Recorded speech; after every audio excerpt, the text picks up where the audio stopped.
ක්‍රිස්තුමන්තුල මා ප්‍රේමවන්ත සහෝදර සහෝදරීන්, අපි දකිනවාද ගොඩාක් වෙලාවට අපේ ජීවිතවල අපිට අපි බලාපොරොත්තු වෙන, අපි ප්‍රාර්ථනා කරන, අපි හිතන දේවල් අපේ ජීවිතයේ සිද්ධ වෙන්නේ නැහැ. අපිට තේරෙන්නේ නැහැ ඇයි අපිට එහෙම වෙන්නේ කියලා.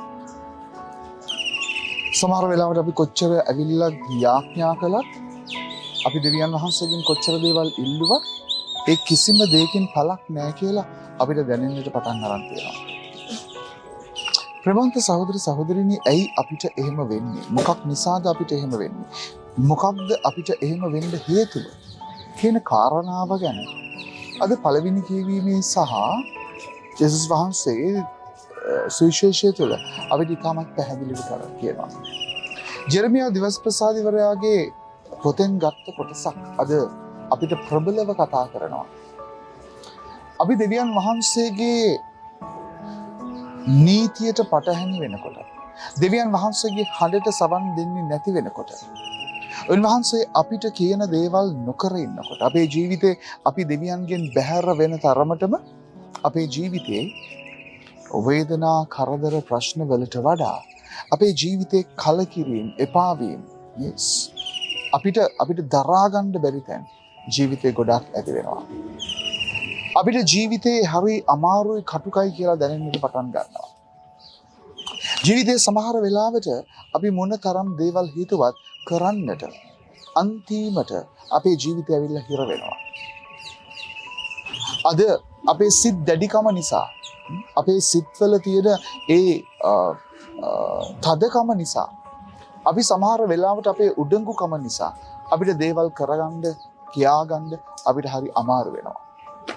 ප්‍රේමවන්ත සහෝදර සහෝදරිනි, අපි අපේ ජීවිතය තුළ යමක් කරනවද, ඒ කරන හැම දේ තුළම අපි දේව සැලැස්ම හොයන්නට ඕන.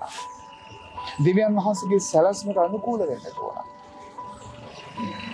මොකද මොනම වෙලාවකවත් ස්වාමින් වහන්සේ නපුරෙන් පෙළඹෙන්නෙත් නැහැ, නපුරෙන් අපිව පොළඹවන්නෙත් නැහැ.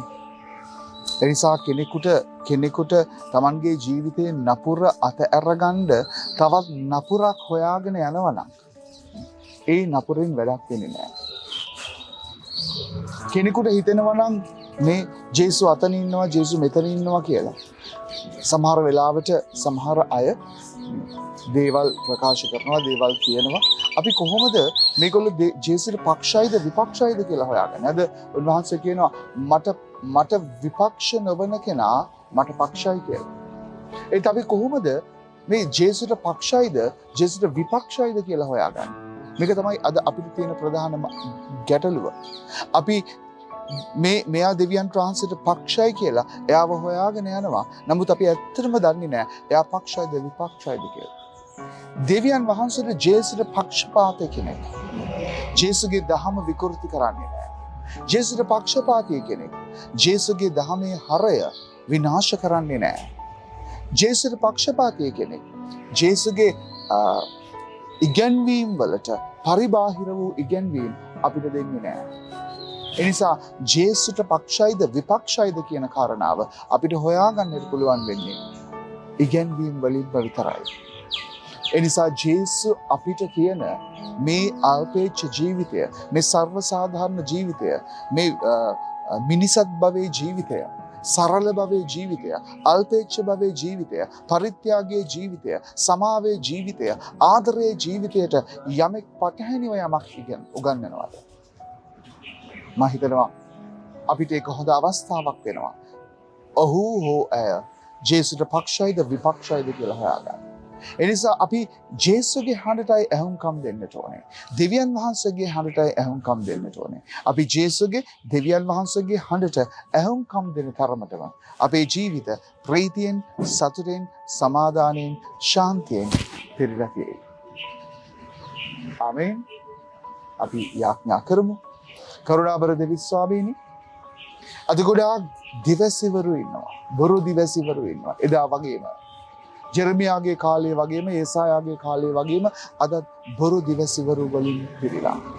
අපිට හොයාගන්නට බෑ ඔබ වහන්සේගේ පක්ෂ කවුද, ඔබ වහන්සේගේ විපක්ෂ කවුද කියලා. අපිට ශුද්ධාත්ම ආලෝකයේ ප්‍රඥාව දෙන්න, ඔබ වහන්සේට පක්ෂපාතී අයගේ හඬට අහුම්කම් දෙමින් ඔබ වහන්සේගේ හඬ, ඔබ වහන්සේගේ කැමැත්තට එකඟ වෙන්නට, ඔබ වහන්සේගේ කැමැත්ත අනුගමනය කරන්නට අපව මෙහෙවන්න. ඔබ වහන්සේගේ කැමැත්තට කීකරු වෙන්න අපව ආශිර්වාද කරන්න. ඒ තුළ අපගේ ජීවිත ඔබ වහන්සේගේ සෞභාග්‍යයෙන් පුරවන්න. ජේසුගේ නාමයෙන් ආමේන්.